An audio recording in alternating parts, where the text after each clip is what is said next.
I pointed my flashlight to my left, the direction from which I thought I heard the sound. The light didn't reach the other wall. It was too far away, but I was comforted to see absolutely nothing there. I breathed deeply for a couple more seconds before I heard another noise in the darkness. It was very quick, and I cannot be sure that it wasn't my own body moving without my noticing. But I thought I heard a scraping sound, not 10 feet in front of me. It sounded like the noise your feet make when you're walking across a dirt-covered floor. Before I could react, I heard the breathing to my left again, closer this time. There was no way this was real. I hadn't seen so much as a spider web in this building, and now I was convincing myself that something next to me was breathing? I was angry at myself for getting so worked up. I told myself that the human brain is constantly hallucinating. I told myself that while in silence or darkness, the brain will make sounds to fill the gap, or make you think you see things that aren't there. I channeled my inner skeptic in order to calm myself. It worked. It worked. Until I saw a flash of something in front of me. I can't be entirely sure what it was, but I heard the accompanying sounds of feet scraping against the floor, and I began to swell with dread. I decided that the best course of action at this point was to turn off my flashlight, assuming that if they couldn't see me, they couldn't get me, whatever they might be. I turned off my flashlight and was left in complete and total darkness. The bulb of the flashlight faded as it cooled, and I put it into my pocket, simultaneously pushing back against the cold cement wall in an attempt to stand. I managed to get up on my feet, foot, and found that I couldn't stand to put any pressure on my injured knee. I limped to the corner, humming to myself, trying to break the deafening silence. I called for Steve as loudly as I could manage, but heard no response. He was probably in the back of the car, still hunting for the rope. There had to be a ladder or something somewhere. I continued to hum, and my heartbeat, which had been beating almost out of my chest, slowed to a manageable rate. I moved along the cement wall, keeping my whole body against it and the weight off my injured knee. I had traveled what I guessed to be about 10 feet when my head made contact with something in front of me. I tumbled to the ground. My concussion must have amplified the pain because it was blinding. I reached both hands to my forehead when I felt something warm and wet with my fingers. I searched for a cut anywhere on my forehead, but couldn't find one. I desperately searched for my flashlight as I sat up and tried to get back against the wall. I grabbed the light with my right hand, bracing against the wall with the other. I turned it on and pointed it to the darkness where I was just lying. The floor was wet, but the dirt had muddled the color of whatever the liquid was.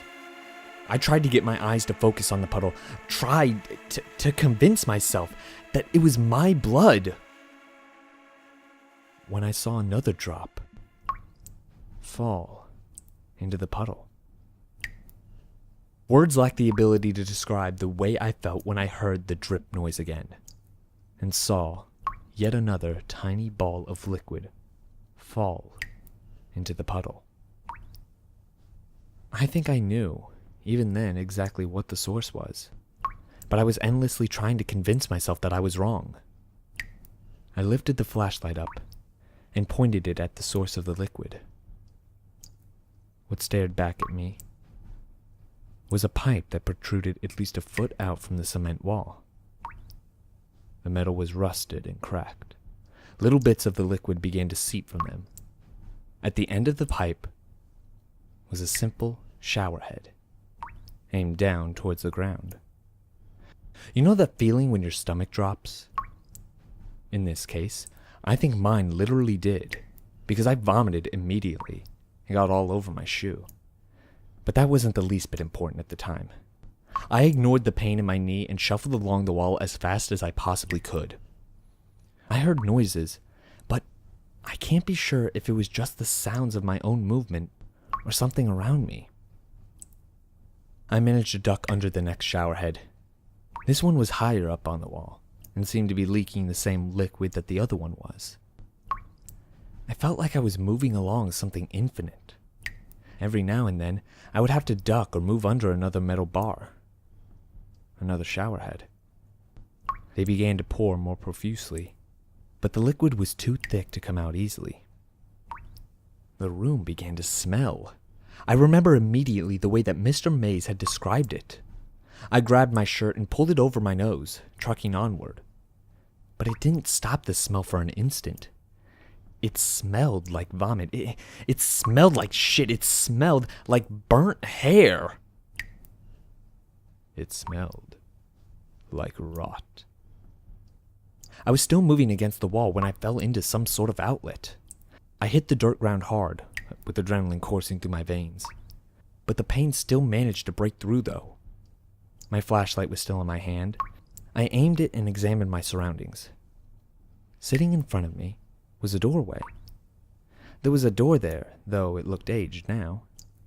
It had a nice little design on it, a doorknob and a knocker that looked like a snarling demon. Red paint was peeling from it, flaking off and falling to the ground in front of me. I clumsily rose and busted through the door, narrowly missing a piece of hanging sheet metal in front of me. I was crawling now. There was no way that I could run. The walls and ceiling were lined with metal, the kind that you would see on the roof of a farm. Large pieces of wood seemed to brace the sheets, holding this makeshift tunnel together. I couldn't risk sliding against that and possibly cutting myself on the metal, or hitting the wood and causing a cave-in. So, I crawled. I pulled myself for what felt like miles, running into walls every now and then, because the path seemed to curve like a snake. I had no idea where I was in relation to the hole that I had fallen through, but I told myself that there was an exit at the end of this. Had I not been crawling, I would have surely hurt myself far worse. There were parts of the tunnel in which the ceiling dipped down to maybe 3 feet above the ground. It hadn't caved in because the ceiling still lined it. Someone had built it like this. This, again, is in hindsight. I didn't care at the time. I kept telling myself that there was nothing behind me. But I swore that I heard feet scraping only a few inches behind my own. My jeans would brush against my legs every now and then, making it feel like something was touching me. And even now, I still can't completely convince myself that someone wasn't. I crawled and crawled until I reached an upslope. With joy, I looked ahead of me. There was a cellar door. The door was made of wood. I knew this because I could see light through them. I couldn't be sure, but I thought it might have been the light from the car's headlights. Besides all of that, I was just so immensely happy to find an exit. I crawled all the way to the door and threw my shoulder into it. It budged, but didn't open. I began to scream, but my throat seared with pain. The most I could manage was a harsh crying noise. It sounded like a dying animal. I collapsed in exhaustion and pain, my eyes staring up at the slits of light before me. I was so close to being out of here, I could taste it. It was in that moment of silent defeat that I heard a noise that was, without question, something moving in the tunnel. It sounded like something was being dragged across the floor. It would move, pause for a second, and then move again. I had nothing left in my stomach to throw up, but I began to gag. I gathered myself slightly and tried to steady my hand enough to focus the flashlight into the tunnel. What I saw, I can still not rationalize. I know what I saw, but I cannot convince myself that it was actually there. I can't stop telling myself that I was hallucinating. I saw a child in a dirty sleeping gown. The gown was stained with something dark and brown, with occasional splashes of a deep red. The child was extremely frail, like the pictures that people might see of a Holocaust victim. I could only make out one eye, brightly reflecting the light of my flashlight in between huge tufts of long, dirty hair. It reached down beyond the fingertips of the child, which were caked with dirt. The boy, or girl, I'm not entirely sure which, moved towards me with difficulty. It wasn't breathing hard, but It seemed that every movement of every muscle took every ounce of strength the child had. The thing that froze me, though, was the eye. It was only visible because it was reflecting my flashlight, but even in that glint, I could feel anger or deep hatred or something like it. This is the point in which the English language really lacks the right words to explain the situation. I could tell that this child meant me harm. Whether it was a hallucination or not, the thing was getting closer. I started to cry. It was getting closer and closer when I heard a voice from behind me. "Hey, Jack," whispered the voice. It was Steve. I was certain. I tried to talk back, fully intending to say, "Open this up and get me out right now." However, given my current state, I'm sure it just sounded like garbled nonsense. I clawed at the door, pushing against it with everything that I had and finally breaking eye contact with the child. As I did this, the flashlight rolled down the slope, coming to a rest somewhere near the child's feet.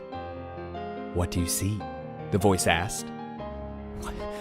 What are you talking about?" I closed my eyes. I remember hearing a reply along the lines of, "Just look at it. Tell me what you see." But my own screams of frustration drowned it out. I was mumbling like a maniac when the voice told me calmly, "Rest for a second. I'll get it." The statement took a second to settle in, at which point I closed my eyes tight. Steve, just do it, please, just get it open, please." I whimpered, "Just get me out of here." My voice was beginning to get louder. "Steve, god damn it, open the fucking wooden door." I opened my eyes for a split second to see nothing but black hair dangling in front of my face, a small glint of light hidden in the mess of tangles. I slammed my eyes shut and screamed with every ounce of energy I had, "Open the fucking door!" The door behind me gave way and I fell onto the dirt, taking a breath of fresh air. My eyes were still closed, but the first thing I did was scramble to find the cellar door and close it. Once I had done that, I took a deep breath and opened my eyes. I saw the barn in front of me, illuminated by the headlights of the car. My head was pulsing with pain. I was covered in dirt and liquids that I didn't even care to know the origin of. My knee was at the very least dislocated. But despite all of that, I was out of the tunnel. I took a deep breath, buried my head in my hands, and said, "Steve, why didn't you just fucking open the door?" I waited for a response, but none came. "Steve, seriously," I began. "I was fucking clawing, screaming for my life," I said as I looked behind me. My stomach must have been on the verge of falling out of me at this point, because it shifted again. The only thing behind me was a large mass of bushes that I had seen while examining the perimeter of the building. I was angry. "Steve, this is not the fucking time. Come out of the fucking bushes." I was getting ready to stand up when I heard a yell from the front of the building. A flashlight bobbed up and down in the semi-darkness. Steve was running into the open door of the structure, yelling my name and telling me not to worry. I must have lost consciousness at that point. When I woke up, Steve was standing over me, desperately trying to wake me up. His words were almost incoherent, at least to my ears. He helped me to my feet and we began to walk to the car. As we walked away, I saw my flashlight sitting just outside the cellar door. The light was fading. Steve brought me back to the car and then drove me to the nearest hospital. I fell asleep, but he told me that he drove around for an hour before he found the main road. I don't think I ever told him the whole story. I believe he thinks that I was just injured from the fall. He never really asked about it, and we didn't stay in contact for much longer. It's not like we deliberately parted ways. We just sort of stopped hanging out after that trip and went our separate ways.